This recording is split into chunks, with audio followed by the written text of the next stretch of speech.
I'm a lifelong Xbox user that just bought a Nintendo Switch 2, and after just a couple of weeks, I've been absolutely shocked by this thing. So in this video, I'm gonna give you guys my first impressions and thoughts. And if you're on the fence about picking one up, I'm gonna go ahead and let you know whether or not I think it's worth it and whether or not you should pull the trigger in 2026, coming from an Xbox and PlayStation 5, just like I was. Let's go ahead and get straight into it. To be fully transparent, I've never really been a big handheld guy. I maybe had a PSP way back in the day, but as of recently, my life has changed a little bit, so I have a little more time to game. I live a pretty active lifestyle, so during the day I'm out and about, and recently my wife had a baby, so I'm spending a little more time inside, especially in the afternoon / nights, and I kind of wanted something that I could just chill on the couch with rather than booting up a whole loud gaming system, and that's kind of what made me look into the Nintendo ecosystem and Nintendo Switch 2 in particular. Now, I did look at other options such as the PlayStation Portal and Xbox Rogue Ally, Steam Deck, but I kind of wanted to try out the Nintendo because of all the exclusives and just the whole ecosystem itself. As the other ones, it was basically like I was getting one of those big consoles, but just a handheld version, which I didn't really want to go for. I wanted to go for a completely new and different style. Now, I did not think a handheld was for me, especially a Nintendo Switch, just because I haven't really ever dabbled into that ecosystem. I've been a lifelong Xbox user and then recently a PlayStation 5 user. But with some changes recently in my life and time being of the essence, I wanted something that I could quickly get quick gaming sessions on the couch without disrupting my family with a big loud,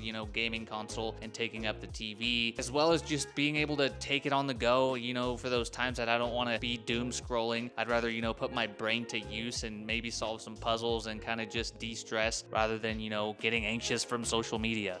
So coming from big house consoles such as the Xbox and PlayStation 5, lightning fast load times, crazy insane graphics, and an endless library of games to play for a low monthly subscription, the Nintendo Switch 2 was something completely out of left field for me, but I wanted something that I could hold and just game on the go and just get those quick gaming sessions in and have access to those games that weren't available to me, so the Switch 2 made perfect sense. After 2 weeks of ownership, the Switch 2 has completely blown my mind, and it's made me rethink the house consoles. That's not to say that I'm going to be getting rid of them, but it's definitely earned its place in my entertainment / gaming arsenal, and it's for a specific purpose, and I'm so glad I made the purchase. The fact that this thing is portable, it has crazy good performance, the screen is nice and big and still looks high quality, on top of having a next-gen console that you can take on the go is absolutely insane to me, and those reasons alone there, especially being a new dad, completely make this thing 100% worth it. Anyone that works 9 to 5 that has time constraints, wants to de-stress and kind of just pick up a new hobby or just have something to do and not be,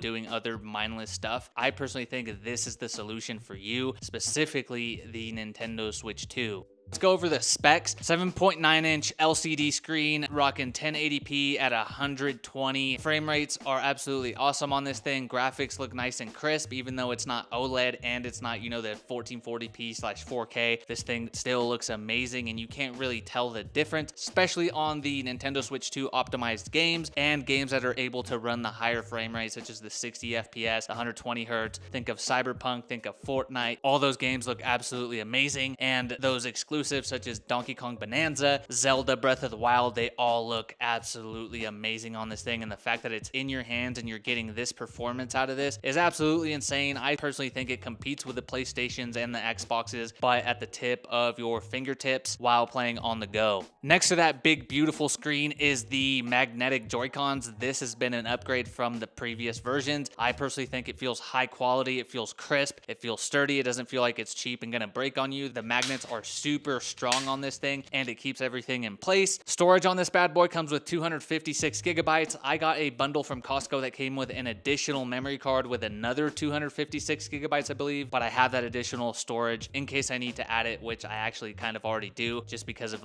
demos taking up space. But with some housekeeping, the internal storage is plenty, especially if you get those physical games just like I do. I personally like the physical over the digital. And on top of that, battery life, you're going to get anywhere between 2 to 6.5 hours of playtime. I personally haven't killed the battery at all, and I've maybe had around 4 hours of gaming, and I maybe think I got down to 50% battery, and then I got home and charged it. So for me, those short trips on the go, perfect for those, or those long flights, get that gaming session in, get to your hotel, get to wherever, dock it, charge it, and you're good to go. So I personally don't really think battery life is an issue. Pardon the sudden interruption. One thing I did want to make note of was the fact that my power was recently out and I couldn't play anything or do anything. Internet was completely out. But guess what? The trusty Nintendo Switch 2 came to save the day. I was able to just knock a little bit of time out gaming on that because it's the only thing that had power, and the fact that I could, go ahead and make some progress during this downtime was freaking awesome. So that's a huge pro. Remember that, guys. It's always that little backup, lifesaver. Look at it as that backup solution or your trusty companion that comes in clutch and saves the day. Once you get to that hotel room or you're at home or whatever, you want to play docked on a TV, you're going to get 4K output out of this thing. So again, the portability and now docking it and playing it on a nice 4K TV, absolutely insane to me. The fact that you can take this on the go and still have that 4K quality, the 120 hertz, it's absolutely mind blowing. And one thing I did want to point out is the boost mode. So you can actually get the docked quality onto the handheld mode at the cost of battery life. And for me, when I'm gaming on the couch next to my dock and I know I'm not going to, kill the battery, I run it on boost mode. I get all the amazing graphics. I get an awesome gaming experience without, worrying about my Switch dying because I know the dock is right there. Charge it really quick and then go get another gaming session. So when you have those short gaming sessions, run it in boost mode, you're going to get absolutely insane graphics handheld, or just dock it and then go play it on your 4K TV, whatever you have, with a controller, and you're going to get insane quality too. Now, aside from those big key features, this thing does have a built-in mic, a dedicated chat button so you can,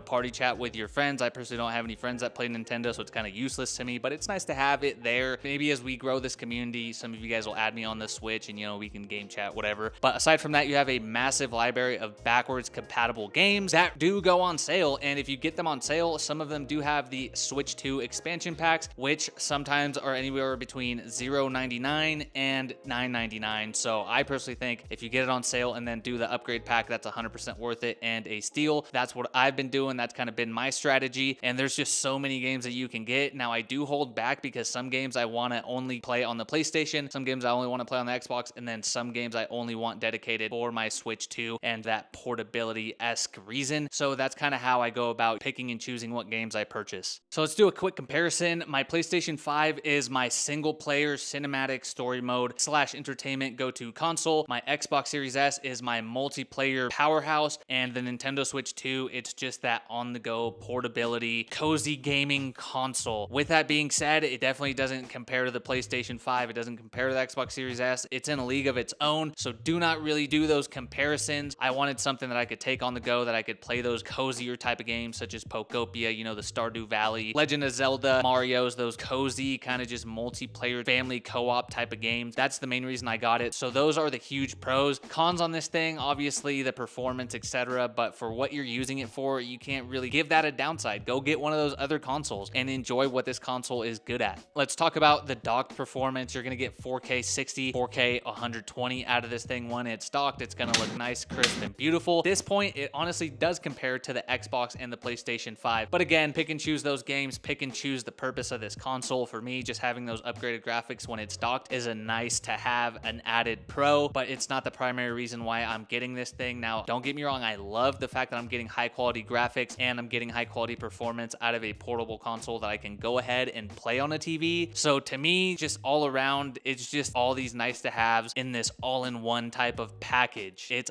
awesome, especially for those short gaming sessions, which for me has been life recently. Working 9 to 5, having a puppy, having a newborn, it just makes sense. And the fact that I'm getting high quality performance and a nicely built console is absolutely awesome. One gripe I do have with this thing is the game catalog. So the game catalog for the Switch 2 is obviously small still. There's not many titles on it, but there are a ton of Switch 1 games that you can play on the Switch 2, and some do have those graphic upgrade packs. Legend of Zelda, Breath of the Wild, Tears of the Kingdom, different games like that have expansion packs. Definitely worth the upgrade, but there is no catalog where you can have a monthly subscription and get access to a ton of games, such as the PlayStation Plus catalog, Xbox Game Pass catalog. Now, with that being said, games on the Nintendo Switch 2 are stinking pricey, man. So build up a wish list, and once they go on sale, slowly buy them and chip away at them. them. Personally, these Nintendo exclusives such as the Marios and the Pokemons don't really go on sale. I'd recommend looking for the physical copies on Walmart or Amazon for when they do go on sale. But all these other games that are kind of on all other consoles, but I would personally rather play them on the Switch. For example, Stardew Valley, different types of,